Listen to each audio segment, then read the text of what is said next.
जय Jagannath studying with mind channel को मोर स्वागत। काली विद्युत स्रोतर चुंबकीय प्रभाव लास्ट विषय वस्तु देखते आज पिला माने क्वेश्चन आंसर स्टार्ट करवा देखा मुख्य बिंदु टी देखीदे तापर स्टार्ट करवा विषय वस्तु। काली आम देखी मुख्य बिंदु आउ टे देखीदे जिते विद्युत स्रोत एक परिवाहित प्रभावित हुए यह चारिपाखे चुंबकीय क्षेत्र सृष्टि हुए। यही घटना को विद्युत स्रोतर चुंबकीय प्रभाव कहुए। विद्युत स्रोत बहन करुवा तार कुंडली जहाँ चुंबक पर व्यवहार हुए ताको विद्युत चुंबक कहुए। व्यावहारिक प्रयोग पर अधिकांश विद्युत चुंबक अधिक शक्तिशाली करने अंतस्थल लुहा रखा जाए। विद्युत स्रोत परिवाहित होउथबा परिवाही रे ताप उत्पन्न होगाको विद्युत प्रवाहर तापीय प्रभाव कहुए।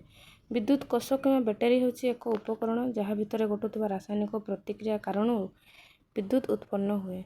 पुनः चार्ज युक्त बैटेरी को रिचार्ज कर अनेक थर पुनर्व्यवहार करा जाय पारे। देख तुम बही जो जिज्ञासा बजाय रख से क्वेश्चन किसी दि जाए देखा खाली स्थान पूरण कर। वोल्टिक विद्युत कोष विद्युत व्यवहृत द्रवण को डैश कहा जाए। वोल्टिक विद्युत कोष व्यवहृत द्रवण को कौन कहा जाए ना इलेक्ट्रोलाइट। विद्युत स्रोत बहन करुवा तार कुंडली डैश पर व्यवहार करे ना चुंबक पर। तारटा को जो गुड़े गुड़े रखा था चुंबक पर। सठिक उत्तर बाछि लेख 2 नंबर। वोल्टाइक विद्युत कोष तुलन में शुष्क विद्युत कोष गुड़िक सहजरे नेबा आणवा करी हुए। ये सत्य ना मिथ्या माने ट्रू ना फॉल्स। हाँ सत्य। गोटे कुंडली केवल जितेबले विद्युत चुंबक हो जाए से दे विद्युत प्रभावित हुए। यह सत्य आम प्रथम 1 नंबर देखले। गोटे विद्युत कोष व्यवहार करुवा विद्युत चुंबक दुईटी विद्युत कोषर व्यवहार करुवा समान विद्युत चुंबक तुलन अधिक लुहा कागज क्लिप आकर्षण करे। केबे भी होबनी केबे भी दुईटा सर एका होबो नाही। एक विद्युत स्रोत निक्रम तार दे अल्प समय पर प्रभावित हेले कौन हम। तारटी गरम हो जाए ना तार तले रखाई चुंबक कंपास विक्षेपित हुए कौन हम देखा। केवल ए ठीक ना केवल 2 ठीक ना केवल 1 2 ठीक ना केवल 1 2 कौन से ठीक नुह ना तारटी गरम हो। निक्रम तार को नहीं परीक्षा करते जे छुईले बहुत शीघ्र गरम हो चुंबक विक्षेपित हम। तेबे ए आउ बी उभय ठीक माने क आउ ख ठीक। देखो 4 नंबर क स्तंभर जिनिस गुड़िक ख स्तंभर तथ्य सहित मिलाओ माने मैचिंग टाइप क्वेश्चन देछि। वोल्टाइक कोष आम पढ़ी वोल्टाइक कोष किस ना विद्युत प्रक्रिया द्वारा विद्युत उत्पादन करे। वोल्टाइक प्रक्रिया होची विद्युत प्रक्रिया द्वारा विद्युत प्रतिक्रिया द्वारा विद्युत उत्पादन करे वोल्टाइक।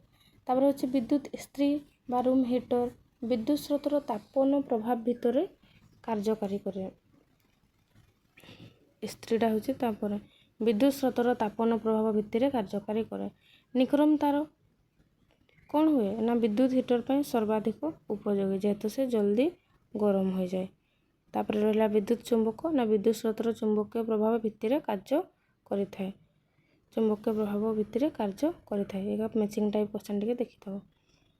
तापर है 5 नंबर निक्रम तार को साधारणतः विद्युत ताप उत्पादन करुथिबा यंत्र रे व्यवहार करा जाए। यार कारण कौन ना विद्युत सुपरिवाही ना विद्युत कुपरिवाही तंबा ठारू सस्ता ना विद्युत स्रोत ठारू अधिक उत्ताप सृष्टि करे ना बोले विद्युत स्रोत रु अधिक उत्ताप सृष्टि करे से आम ताको निक्रम तार को व्यवहार कर। 6 नंबर वैद्युतिक तापन उपकरण गुड़िक जेपरि विद्युत हीटर किंबा चूल्हा पारंपरिक तापन पद्धति जेपरिक काठ किंबा अंगार जलाइबा ठारू अधिक सुविधाजनक बोली विवेचना करा जाए। सामाजिक प्रभाव को विचार करी एही तथ्य को समर्थन करने कारण गुड़िक दियो।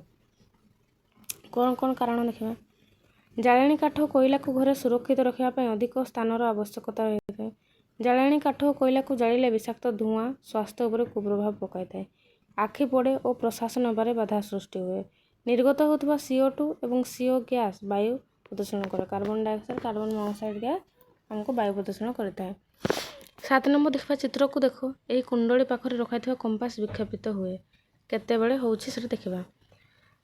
विद्युत प्रवाहर पथ देखायापी चित्र रे एक तार आंक माने तार तीर लिखी हाँ तीर आंक जेहेतु से तीर देछि। विद्युत प्रवाहित हेले कंपास होची कहीं गति कर ताहा बुझाओ। जदि तुम बैटेरी अग्र गुड़िक परिवर्तन करो तेबे विक्षेपित केमिति हेबो ताहा पूर्वानुमान करो। ऑप्शन आई विद्युत प्रभाव हेले बैटेरी प्लस ବା ଯୁକ୍ତ ପ୍ରାନ୍ତରୁ କୁଣ୍ଡଳୀ ଏ ପ୍ରାନ୍ତ ଏକୁ କୁଣ୍ଡଳୀର ବି ପ୍ରାନ୍ତ ଓ କୁଣ୍ଡଳୀର ବି ପ୍ରାନ୍ତରୁ ବ୍ୟାଟେରୀର ନେଗେଟିଭ୍ ପ୍ରାନ୍ତ ପର୍ଯ୍ୟନ୍ତ ହେବ। କୁଣ୍ଡଳୀ ବିଦ୍ୟୁତ୍ ପ୍ରବାହ ହେବା ମାତ୍ରେ ଏହା ଏକ ବିଦ୍ୟୁତ୍ ଚୁମ୍ବକରେ ପରିଣତ ହେବ ଓ ପାଖରେ ଥିବା କମ୍ପାସ ଚୁମ୍ବକ ଉପରେ ଏହାର ପ୍ରଭାବ ପଡ଼ିବା କାରଣରୁ କମ୍ପାସରେ ଥିବା ସୂଚୀ ଚୁମ୍ବକ ଗତି କରିବ। ଯଦି ଆମେ ବ୍ୟାଟେରୀର ଅଗ୍ରଗୁଡ଼ିକ ପରିବର୍ତ୍ତନ କରିବା ତେବେ କୁଣ୍ଡଳୀ ଦ୍ୱାରା ସୃଷ୍ଟି ହୋଇଥିବା ବିଦ୍ୟୁତ୍ ଚୁମ୍ବକର ମେରୁ ବଦଳିଯିବ। ତେଣୁ କମ୍ପାସରେ ଥିବା ସୂଚୀ ଚୁମ୍ବକର ଦିଗ ମଧ୍ୟ ଏହି ଅନୁଯାୟୀ ବଦଳିବ।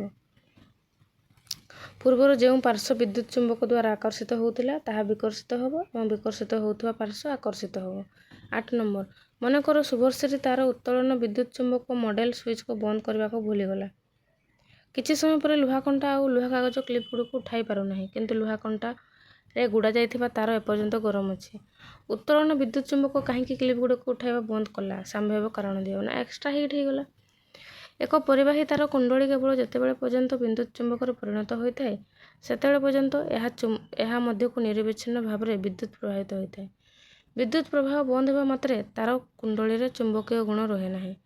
ବିଦ୍ୟୁତ୍ ତାପୀୟ ପ୍ରଭାବ ଦ୍ୱାରା ବିଦ୍ୟୁତ୍ ଶକ୍ତିର କିଛି ଅଂଶ ତାପ ଶକ୍ତିକୁ ରୂପାନ୍ତରିତ ହୋଇଥାଏ।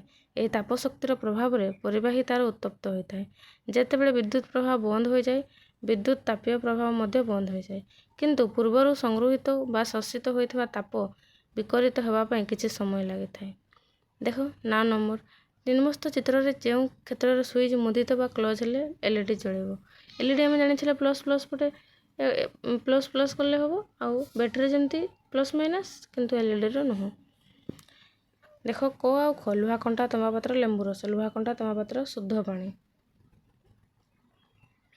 ଚିତ୍ର କରେ ପ୍ରଦର୍ଶିତ ହୋଇଥିବା ପରିପଥକୁ ମୁଦିତ କଲେ ଏଲ୍ଇଡି ବଲ୍ବ ଜଳିବ, କାରଣ ଏଠାରେ ଲେମ୍ବୁ ରସକୁ ଇଲେକ୍ଟ୍ରୋଲାଇଟ୍ ଭାବରେ ବ୍ୟବହାର କରାଯାଇଛି। ଏହି ଚିତ୍ରରେ ତମ୍ବା ଓ ଲୁହାପାତିକୁ ଇଲେକ୍ଟ୍ରୋଡ୍ ମଧ୍ୟରେ ସଠିକ୍ ଭାବରେ ରଖାଯାଇଥିବାରୁ ପରିପଥଟିକୁ ମୁଦିତ କରାଯାଇଛି। ଚିତ୍ରରେ ପ୍ରଦର୍ଶିତ ହୋଇଥିବା ପରିପଥକୁ ମୁଦିତ କଲେ ଏଲ୍ଇଡି ବଲ୍ବ ଜଳିବ ନାହିଁ, କାରଣ ଏଠାରେ ଶୁଦ୍ଧ ପାଣିକୁ ଇଲେକ୍ଟ୍ରୋଲାଇଟ୍ ଭାବେ ବ୍ୟବହାର କରାଯାଇଛି। ଏହି ପାଣିରେ ସାମାନ୍ୟ ପରିମାଣ ଲୁଣ ମିଶାଇ ଦେଲେ ବଲ୍ବଟି ଜଳି ଉଠିବ। ଯଦି ଆମେ ସେଠି କ'ଣ ନେବା, ଯେ ବ୍ୟାଟେରୀରେ ଯେ ଆମେ ପକାଇ ପାଣି, ସେ ପାଣି ନେଲେ ଆମର ହେବ, କିନ୍ତୁ ଏମିତି ନର୍ମାଲ ପାଣିରେ ହେବ ନାହିଁ। ଯଦି ଆମେ ସେଠି ବର୍ଷା ପାଣି ନେବା ତେବେ ହେଇପାରିବ। ବୁଝିଗଲା ଛୁଆମାନେ?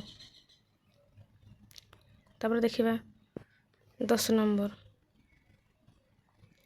ନିମ୍ନସ୍ଥ ଚିତ୍ର ପରି ନେହି କୁଣ୍ଡଳୀକୁ ସମାନ ରଖିକି କିନ୍ତୁ ଲୁହା କଣ୍ଟାକୁ ବ୍ୟବହାର କରି କେତେକ କୁଣ୍ଡଳୀ ତାର ଛାଡ଼ିଛି। କୁଣ୍ଡଳୀ ତଥାପି କମ୍ପାସକୁ ବିକ୍ଷେପିତ କରିବ କି ନାହିଁ? ଯଦି ହଁ, ବିକ୍ଷେପଣ ପୂର୍ବଠାରୁ ଅଧିକ ନା କମ୍? ଦେଖିବା। ହଁ, ଲୁହା କଣ୍ଟାକୁ କୁଣ୍ଡଳୀର ବାହାର କରିଲେ ମଧ୍ୟ କୁଣ୍ଡଳୀ ଦ୍ୱାରା କମ୍ପାସ ସୂଚୀ ବିକ୍ଷେପିତ ହେବ, କାରଣ କୁଣ୍ଡଳୀ ମଧ୍ୟ ଦେଇ ବିଦ୍ୟୁତ୍ ସ୍ରୋତ ପ୍ରବାହିତ ହେଉଛି। ଏହାର ପ୍ରଭାବରେ କୁଣ୍ଡଳୀ ଚୁମ୍ବକରେ ପରିଣତ ହୋଇଛି। ପରିବାହୀ କୁଣ୍ଡଳୀ ଭିତରେ ଲୌହ ଦଣ୍ଡ ଥିବାରୁ ଏହା ଶକ୍ତିଶାଳୀ ହୋଇଥାଏ, କିନ୍ତୁ ଏହି ଲୌହ ଦଣ୍ଡଟିକୁ ବାହାର କରିଦେଲେ ବିଦ୍ୟୁତ୍ ଚୁମ୍ବକ ଶକ୍ତି ହ୍ରାସ ପାଇବ। ଏହି କାରଣରୁ କମ୍ପାସରେ ସୂଚୀର ବିକ୍ଷେପଣ ପୂର୍ବଠାରୁ କମ୍ ହେବ। ଆମ ପାଖରେ ସମାନ ଆକୃତିର ଏବଂ ଆକାରର 4ଟି କୁଣ୍ଡଳୀ ରହିଛି, ଯାହା ଲୁହା, ତମ୍ବା, ଆଲୁମିନିୟମ ଏବଂ ନିକ୍ରୋମ ତାର ଯେପରି ନିମ୍ନସ୍ଥ ଚିତ୍ରରେ ଦିଆହେଇଛି। ଦେଖ କ ଲୁହା, ଏ ତମ୍ବା, ଏ ଆଲୁମିନିୟମ, ଏ ନିକ୍ରୋମ। ଦେଖିବା କ୍ୱେଶ୍ଚନ। ଯେତେବେଳେ କୁଣ୍ଡଳୀ ମଧ୍ୟ ଦେଇ ବିଦ୍ୟୁତ୍ ପ୍ରବାହ କରାଯାଏ କେଉଁ କ୍ଷେତ୍ରରେ କୁଣ୍ଡଳୀ ନିକଟରେ ରଖାଯାଇଥାଏ କମ୍ପାସ ସୂଚୀ? କେବଳ ପରିପଥ ନା କେବଳ ପରିପଥ କ ଖ? କେବଳ ପରିପଥ କ ଖ ଗ ସମସ୍ତ 4ଟି? ନା ସମସ୍ତ କ ଖ ଗ ଘ, ମାନେ ଲୁହା, ତମ୍ବା, ଆଲୁମିନିୟମ ଆଉ ନିକ୍ରୋମ। ସମସ୍ତ 4ଟି ପରିପଥରେ କମ୍ପାସ ସୂଚୀ ଗୁଡ଼ିକ ବିକ୍ଷେପିତ ହେବ, କିନ୍ତୁ ବିକ୍ଷେପଣର ହାର ସମାନ ହେବ ନାହିଁ, କାରଣ ବିଦ୍ୟୁତ୍ ଚୁମ୍ବକର ଚୁମ୍ବକୀୟ କ୍ଷେତ୍ରର ଦକ୍ଷତା ଉପରେ ବ୍ୟବହୃତ ହେଉଥିବା ଧାତବ ପଦାର୍ଥ ଉପରେ ନିର୍ଭରଶୀଳ। ତେବେ ଆମେ କିଛି ବସ୍ତୁନିଷ୍ଠ ପ୍ରଶ୍ନ ଉତ୍ତର ଦେଖିବା, ମାନେ କିଛି ବସ୍ତୁନିଷ୍ଠ ପ୍ରଶ୍ନ, ମଲ୍ଟିପଲ୍ ଚଏସ୍ କିଛି କ୍ୱେଶ୍ଚନ ଦେଖିବା କ'ଣ କ'ଣ ଦିଆହେଇଛି। ଏକ୍ଜାମ୍ ପାଇଁ ତୁମର ବହୁତ ଉପଯୋଗୀ। ବୁଝିହେଲା? ଯେତେବେଳେ ଏକ ପରିବାହୀ ତାର ଦେଇ ବିଦ୍ୟୁତ୍ ସ୍ରୋତ ପରିବାହିତ ହୁଏ ସେତେବେଳେ ତାର ଚାରିପାଖରେ କ'ଣ ଉତ୍ପନ୍ନ ହୁଏ? କି ଉତ୍ପନ୍ନ ହୁଏ? ନା ଚୁମ୍ବକୀୟ କ୍ଷେତ୍ର। ଅପସନ୍ ନମ୍ବର ଏ, ଚୁମ୍ବକୀୟ କ୍ଷେତ୍ର। ମୁଁ କହୁଛି ଯେଉଁଟା ମନେ ରଖିଦେବ, ଚୁମ୍ବକୀୟ କ୍ଷେତ୍ର। 2 ନମ୍ବର। ଯେତେବେଳେ ଏକ ନିକ୍ରୋମ ତାର ଦେଇ ବିଦ୍ୟୁତ୍ ସ୍ରୋତ ପ୍ରବାହିତ ହୁଏ ସେତେବେଳେ କ'ଣ ହୁଏ? ଗରମ ହୁଏ, ନା ଥଣ୍ଡା ହୁଏ, ନା ତୁରନ୍ତ ଜଳିଯାଏ, ନା ତରଳ ହୁଏ, ନା ଧଳା ହୋଇଯାଏ? କ'ଣ ହୁଏ? ନା ଗରମ ହୁଏ। ଗରମ ହୋଇଥାଏ। 2 ନମ୍ବର ଅପସନ୍ ହେଉଛି ଗରମ। ଏକ ତାର କୁଣ୍ଡଳୀ ମଧ୍ୟରେ ବିଦ୍ୟୁତ୍ ସ୍ରୋତ ପ୍ରବାହିତ ହେଲେ ଏହା କିପରି ଆଚରଣ କରିଥାଏ? ଇନଭର୍ଟର, ଚୁମ୍ବକ, ବିଦ୍ୟୁତ କୋଷ ନା ବ୍ୟାଟେରୀ? ନା ଚୁମ୍ବକ। 3 ନମ୍ବର ସି ଆନ୍ସର ଚୁମ୍ବକ। 4 ନମ୍ବର ଦେଖିବା, ଏକ ବିଦ୍ୟୁତ ଚୁମ୍ବକକୁ କିପରି ଅଧିକ ଶକ୍ତିଶାଳୀ କରାଯାଇଥିବ? କିପରି? ନା ଘେର ସଂଖ୍ୟା ବୃଦ୍ଧି କରି। କ'ଣ କରି? ନା ଘେର ସଂଖ୍ୟା ବୃଦ୍ଧି କରି ତାକୁ ଶକ୍ତିଶାଳୀ କରାଯାଇପାରିବ। ତାର 5 ନମ୍ବର, ଏକ ବିଦ୍ୟୁତ ଚୁମ୍ବକ ଭିତରେ ଥିବା ଲୁହାର ଆବଶ୍ୟକତା କ'ଣ? କ'ଣ ଲୁହାର ଆବଶ୍ୟକତା? ନା ଏହାକୁ ଅଧିକ ଶକ୍ତିଶାଳୀ କରିଥାଏ। ନା ଏହାକୁ ଅଧିକ ଶକ୍ତିଶାଳୀ କରିଥାଏ। 6 ନମ୍ବର ହେଉଛି ବିଦ୍ୟୁତ ଚୁଲା। ନିମ୍ନଲିଖିତ ଉପକରଣ ମଧ୍ୟରୁ କେଉଁଟି ବୈଦ୍ୟୁତିକ ପ୍ରଭାବର ତାପ ଉତ୍ତାପ ଉପରେ କାର୍ଯ୍ୟ କରିଥାଏ? ନା ବିଦ୍ୟୁତ ଚୁଲା। 7 ନମ୍ବର ହେଉଛି ବିଦ୍ୟୁତ ବହନକାରୀ ତାର ପାଖରେ ରଖାଯାଇଥିବା କମ୍ପାସ ସୂଚୀ କେଉଁ ପ୍ରଦର୍ଶନ କରିଥାଏ? ନା ବିଚଳିତ ହୋଇଥାଏ। ତାପରେ 8 ନମ୍ବର, ଚୁମ୍ବକୀୟ କ୍ଷେତ୍ର କହିଲେ କ'ଣ ବୁଝ? ଚୁମ୍ବକୀୟ କ୍ଷେତ୍ର କହିଲେ କ'ଣ ବୁଝ? ନା ଯେଉଁ ଅଞ୍ଚଳରେ ଚୁମ୍ବକୀୟ ପ୍ରଭାବ ଅନୁଭୂତ ହୁଏ ତାକୁ କୁହାଯାଏ ଚୁମ୍ବକୀୟ କ୍ଷେତ୍ର। ତାପରେ ଦେଖିବା 9 ନମ୍ବର। 9 ନମ୍ବର କ'ଣ କହିଛି? ନା ଗରମ କରିବା ପାଇଁ ବ୍ୟବହୃତ ବୈଦ୍ୟୁତିକ ଉପକରଣ କେଉଁ ଧାତୁ ବ୍ୟବହାର କରୁଛେ? ଜାଣିଛେ ଗରମ କଲେ ମାନେ ଆମେ ନିକ୍ରୋମ ତାରକୁ ନେଉଛେ।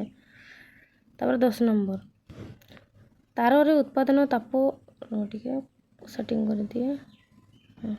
ତାରରେ ଉତ୍ପାଦନ ତାପ କେଉଁ କାରକ ଦ୍ୱାରା ପ୍ରଭାବିତ ହୁଏ ନାହିଁ? କେଉଁ କାରକ? ନା ତାରର ରଙ୍ଗ ଦ୍ୱାରା କୌଣସି ପ୍ରଭାବିତ ହୁଏ ନାହିଁ। ବିଦ୍ୟୁତ ସେଲ୍ କ'ଣ? ନା ବିଦ୍ୟୁତ ସ୍ରୋତ ସୃଷ୍ଟି କରୁଥିବା ଉପକରଣ। ବିଦ୍ୟୁତ ସ୍ରୋତ ସୃଷ୍ଟି କରୁଥିବା ଉପକରଣ। 12 ନମ୍ବର, ପ୍ରଥମ ବ୍ୟାଟେରୀ କିଏ ଉଦ୍ଭାବନ କରିଥିଲେ? Alessandro Volta. କିଏ କରିଥିଲେ? ନା ଆଲେସାଣ୍ଡ୍ରୋ ଭୋଲ୍ଟା। ତାପରେ 13 ନମ୍ବର ଦେଖିବା। 13 ନମ୍ବର କ'ଣ କହିଛି? ନା ଭୋଲ୍ଟାଇକ୍ ସେଲ୍ କ'ଣ? ଦୁଇଟି ଧାତୁ ପ୍ଲେଟ୍। ଭୋଲ୍ଟାଇକ୍ ସେଲ୍ ମାନେ ଦୁଇଟି ଧାତୁ ପ୍ଲେଟ୍। ଭୋଲ୍ଟାଇକ୍ ପ୍ଲେଟ୍ ମାନେ କ'ଣ? ନା ଦୁଇଟି ଧାତୁ ପ୍ଲେଟ୍ ଏବଂ ଇଲେକ୍ଟ୍ରୋଲାଇଟ୍ ବ୍ୟବହାର କରୁଥିବା କୋଷ। ତେବେ ଅପସନ୍ ନମ୍ବର ଡି। 13 ନମ୍ବର ହେଉଛି ଅପସନ୍ ନମ୍ବର ଡି। ତାପରେ ଦେଖିବା 14 ନମ୍ବର। ସେଟ୍ କରିଦେଉଛି ଛୁଆନା ଟିକେ ରୁହ। 14 ନମ୍ବର କ୍ୱେଶ୍ଚନ୍, ଏହା ଏକ ଶୁଷ୍କ କୋଷ ନାମରେ ଶୁଷ୍କର ଅର୍ଥ କ'ଣ? ଶୁଷ୍କର ଅର୍ଥ ହେଉଛି ଏହାର ଇଲେକ୍ଟ୍ରୋଲାଇଟ୍ ଏକ ଆର୍ଦ୍ର ପେଷ୍ଟ ଭଳି। ଏହାର ଇଲେକ୍ଟ୍ରୋଲାଇଟ୍ ଏକ ଆର୍ଦ୍ର ପେଷ୍ଟ ଭଳି। ନା 13 ନମ୍ବର ହେଉଛି ସି। 14 ନମ୍ବର ହେଉଛି ସି। 13 ନମ୍ବର ହେଉଛି ଡି। 15 ନମ୍ବର, ଶୁଷ୍କ କୋଷରେ କେଉଁଟି ନକାରାତ୍ମକ ଟର୍ମିନାଲ ଭାବେ କାର୍ଯ୍ୟ କରିଥାଏ? ଜିଙ୍କ ପାତ। 16 ନମ୍ବର ହେଉଛି ଶୁଷ୍କ କୋଷରେ କାର୍ବନ ଦଣ୍ଡର କାର୍ଯ୍ୟ କ'ଣ? ନା ସକାରାତ୍ମକ ଟର୍ମିନାଲ ଭାବେ କାର୍ଯ୍ୟ କରିଥାଏ। ତାପରେ 17 ନମ୍ବର ଦେଖିବା। 17 ନମ୍ବର, ଏକ ବିଦ୍ୟୁତ ଚୁମ୍ବକ କହିଲେ କ'ଣ ବୁଝ? ନା ବିଦ୍ୟୁତ ପ୍ରଭାବ ଦ୍ୱାରା ଗଠିତ ଏକ ଅସ୍ଥାୟୀ ଚୁମ୍ବକ, ତାକୁ କୁହାଯାଏ ବିଦ୍ୟୁତ ଚୁମ୍ବକ। Option number C 17 C. ବୁଝିହେଲା? ମୁଁ ପରେ ମଧ୍ୟ ଦେଇଦେଇଛି ଆନ୍ସର, ତୁମେ କରିବ। ଏ ଦେଖ ଏ ଆନ୍ସରକୁ ମିଳେଇ ନେବ। ବୁଝିହେଲା? ତାପରେ କିଛି ଶୂନ୍ୟ ସ୍ଥାନ ପୂରଣ କର। ବିଦ୍ୟୁତ ସ୍ରୋତ ବନ୍ଦ ହେବା ମାତ୍ରେ ପରିବାହୀ ମଧ୍ୟ ଡ୍ୟାସ୍ ଉଭେଇ ଯାଇଥାଏ। କ'ଣ ଉଭେଇ ଯାଇଥାଏ? ପରିବାହୀ ମଧ୍ୟ ଦେଇ ଚୁମ୍ବକୀୟ କ୍ଷେତ୍ର ଉଭେଇ ଯାଇଥାଏ। ବିଦ୍ୟୁତ ଓ ଚୁମ୍ବକ ପରସ୍ପର ସହିତ ସମ୍ପର୍କିତ। ଏହା ପ୍ରଥମେ କିଏ ଉଦ୍ଭାବନ କରିଥିଲେ? କେଉଁ ବୈଜ୍ଞାନିକ? ନା ହାନ୍ସ କ୍ରିଷ୍ଟିଆନ ଓଡେନ୍ସ।